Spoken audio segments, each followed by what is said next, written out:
할렐루야. 사람이 살아가면서 항상 우리가 남에게 칭찬받고 또 남에게 또 격려를 받고 하는 게 좋은 일이죠, 그죠? 누가 나에게 칭찬하고 나에게 격려하고 또 내가 남에게 좋은 이미지를 남기면 좋은 일입니다. 누가 나에게 칭찬하면 내가 또 힘이 나고 또 더 잘하고 싶고 그러잖아요, 그죠? 근데 혹여나 누가 나에게 책망하고 또 나의 잘못을 지적하면 또 기분이 썩 좋은 일은 아니죠. 그래서 우리가 남에게 좋은 평판을 듣는 게 중요한 일이죠. 이와 같이 우리 신앙생활도 마찬가지입니다. 세상 살아가면서 남에게 좋은 평판이 있고 또 좋은 칭찬을 듣는 것은 우리에게 참 좋은 일이죠, 그죠? 근데 신앙생활에서도 똑같은 원리입니다. 신앙생활에서 우리가 믿음을 끝까지 잘 지키고 또 우리가 믿음을 잘 우리가 유지해 나가는 게 중요하죠. 우리의 믿음의 주인이신 주님께서 우리의 믿음을 칭찬하고 우리의 믿음을 갖다가 격려해 주면 우리가 얼마나 힘이 나는지 몰라요. 근데 만약에 우리의 믿음의 주인이신 주님이 책망한다면 우리가 참 낙심이 될 수도 있고 때로는 또 우리가 의기소침해질 수도 있는 거죠. 우리가 세상 가운데서 칭찬받으면 우리가 참 용기가 나고 그렇듯이 믿음 생활에도 우리가 칭찬받고 또 격려를 받으면 주님 앞에 우리가 칭찬받으면 우리가 더 힘이 나고 좋은 일입니다. 그러나 중요한 것은 뭐냐면 세상 것에도 그렇지만 근데 이 믿음 생활은 더욱더 그런 이유가 뭐냐면 믿음 생활은 한번 우리가 믿음에서 우리가 미끄러지고 믿음 생활에서 우리가 어긋나게 되고 믿음 생활을 우리가 실패하게 되면 더 회복하는 게 힘들어진다는 거죠. 왜냐하면 처음에 가졌던 그 믿음 생활을 우리가 잘 유지하고 그것을 우리가 잘 지켜나가지 못하게 되면 나중에는 그것을 회복하는 게 힘들어진다는 거예요. 왜 그런가 하면요, 믿음 생활 속에서는 우리가 실패하는 이유가 여러 가지 중요한 이유들이 있겠지만 가장 중요한 이유가 있는데 뭐냐면 우리의 믿음 생활을 원하지 않는 존재가 있다는 거죠. 우리가 믿음 생활 잘하는 걸 원치 않는 존재가 있는 거죠. 쉽게 말하면 마귀죠. 마귀는 우리의 믿음 생활을 원치 않습니다. 우리가 믿음 생활 잘하는 걸 원치 않습니다. 정상적인 믿음 생활 하는 걸 원치가 않습니다. 마귀는 그걸 가장 싫어하죠. 왜? 성경에 보면 나와 있잖아요. 창세기 3장에 보면 아담과 하와를 넘어뜨린 자가 누굽니까? 마귀잖아요, 그죠? 그 아담과 하와가 하나님 앞에 얼마나 복을 받았습니까? 에덴 동산에서 그들이 마음껏 자유를 누리고 또 하나님의 축복 속에 살아갈 수 있는 그런 특권을 받았음에도 불구하고 부족한 것이 없어요. 부족한 것이 없음에도 불구하고 마귀는 그들을 넘어뜨리잖아요, 그죠? 거기서 무너뜨리고 넘어뜨려서 결국은 뭡니까? 저주받는 삶을 살아가게 만들잖아요, 그죠? 결국은 우리 주님께서 피를 쏟아야만이 구원받을 수 있는 그런 주님의 목숨을 내놓아야만이 우리가 구원받을 수 있는 그런 엄청난 사건을 만들어내잖아요, 그죠? 이것이 뭐냐면 마귀라는 거죠.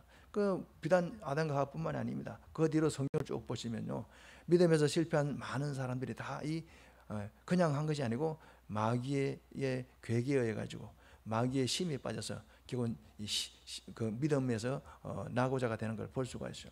이와 같이 세상에서는 우리가 혹시 잘못하거나 또 우리가 실패하면 다시 우리가 회복할 수 있는 그런 또 기회가 자주 올 수가 있지만, 그런데 믿음 생활에서는 한번 실패하게 되면 다시 회복하는 게 힘들어진다는 거죠. 그 힘들어지는 거죠. 우리 예수님께서도 그죠? 아담과 하와가 한번 실패해가지고 다시 회복하는 데는 뭐가 필요합니까? 엄청난 대가가 필요하잖아요, 그죠? 대가가 필요하죠. 왜? 그 대가가 가장 중요한 대가가 뭡니까? 우리 주님께서 피를 쏟고 목숨을 내놓아야만이 그것이 회복되듯이 또 우리가 다윗도 아브람도 마찬가지요. 그 수많은 사람들인데 그 믿음에서 실패했던 자들이 다시 회복하는 데는 엄청난 대가를 지불해야 하는 거죠. 알 수가 있잖아요. 다윗도 뭡니까? 그 믿음이 좋았던 하나님께서 내 마음이 합한 종이라고 인정했던 그 다윗도 믿음에서 한번 실패하니까 어떻게 됩니까? 나중에는 그 대가로 말미암아 자기 아들들이 압살롬 같은 아들들이 아버지를 향해 반역을 하잖아요.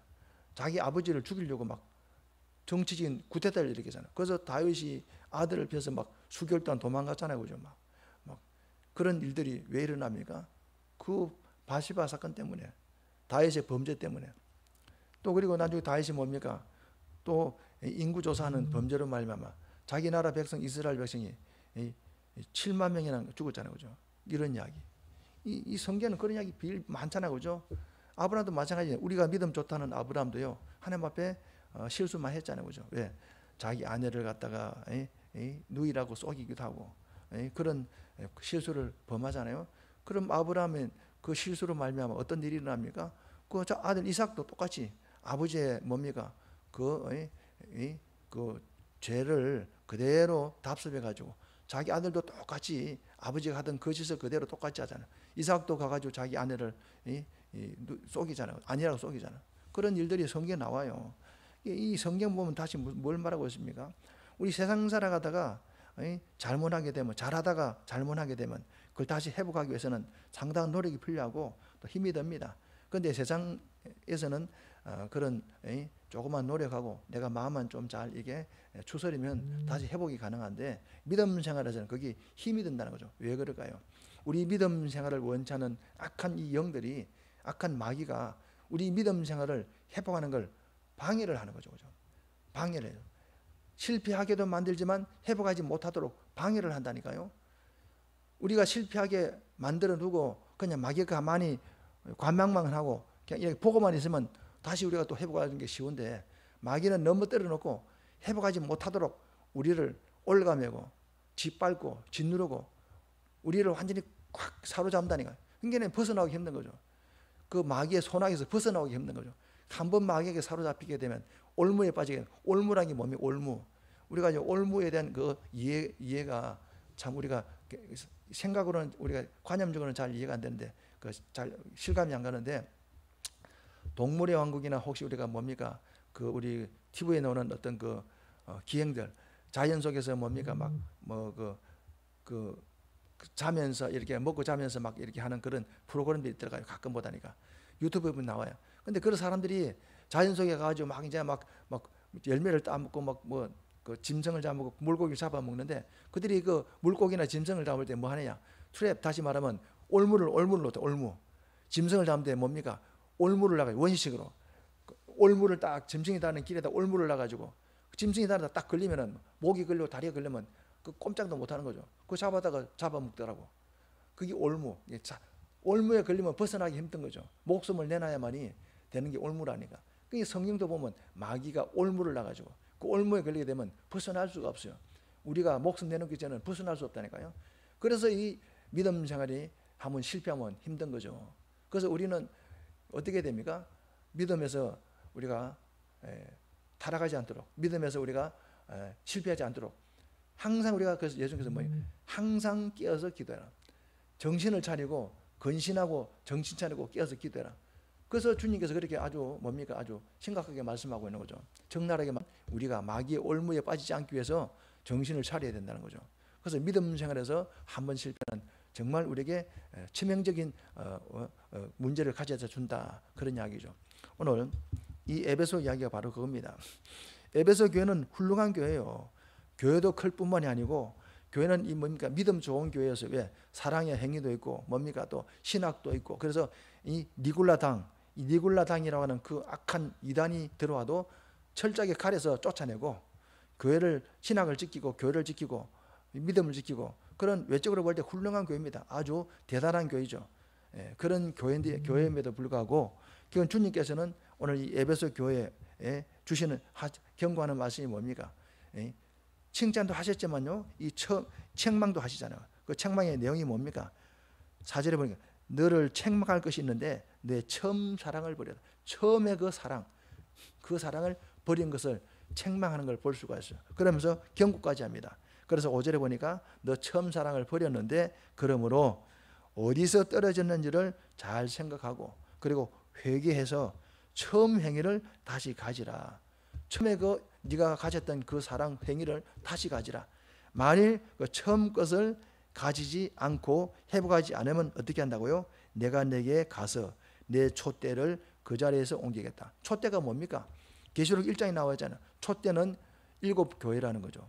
아시아에는 7교회, 에베소, 서머나 뭐 이런 빌라델피아 등등 7교회를 말하고 있는데, 거기 촛대잖아요. 상징적 촛대인데, 근데 그 촛대가 7교회를 상징하는데, 근데 7교회는 그 에베소의 그 아시아 지역에 있는 그 교회를 상징할 뿐만이 아니고 지상에 있는 모든 교회를 대표하는 거죠. 그 7교회 안에 모든 지상의 교회는 포함되어 있는 거죠. 우리 상봉기도 거기 포함되어 있는 거죠.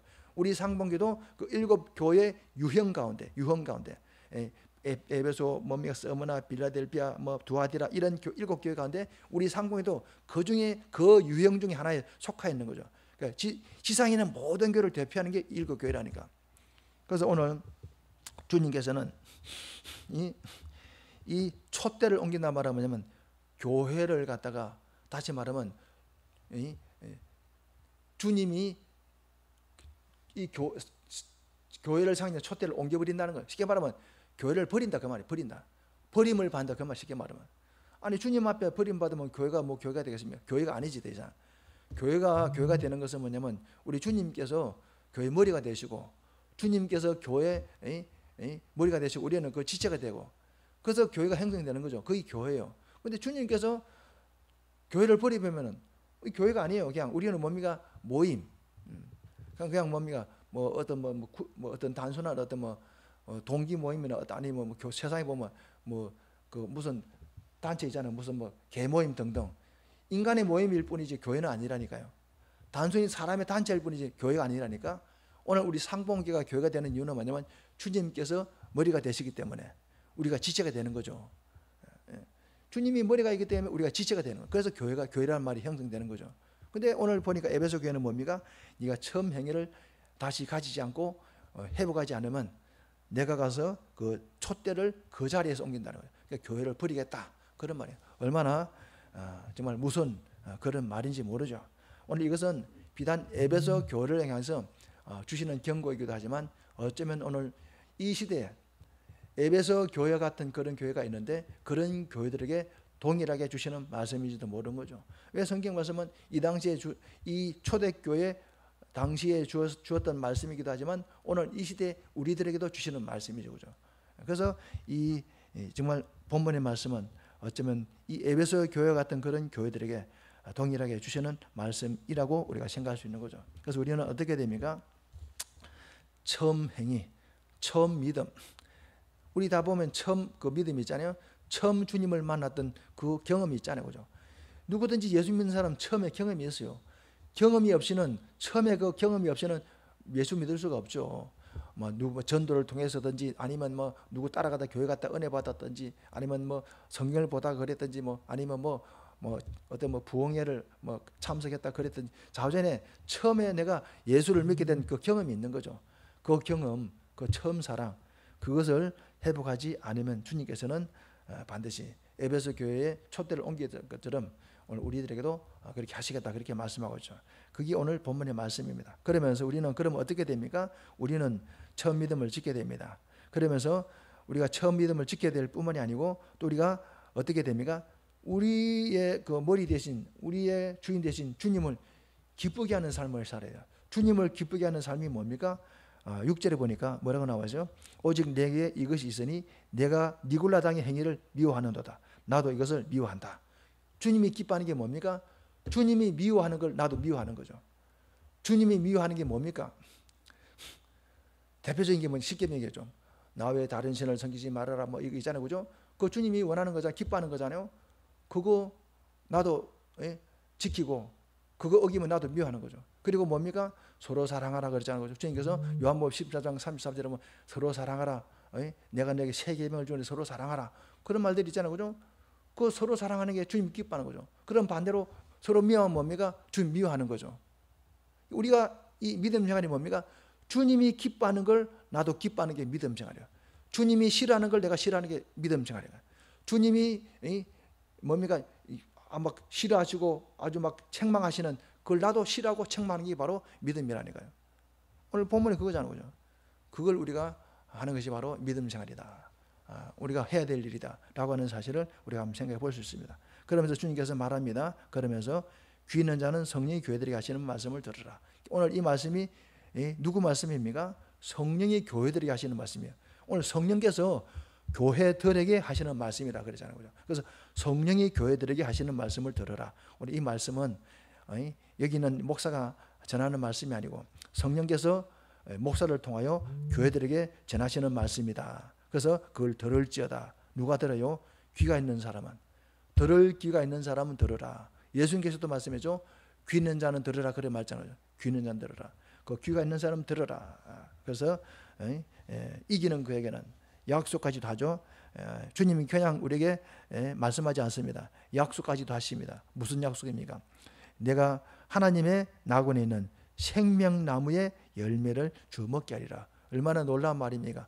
낙원에 있는 생명나무 열매는요, 아담과 하가요 쫓겨나서 못 먹었어요. 창세기 3장에 보면 쫓겨나잖아요. 생명나무의 열매를 천사가 지켰다. 못 먹도록.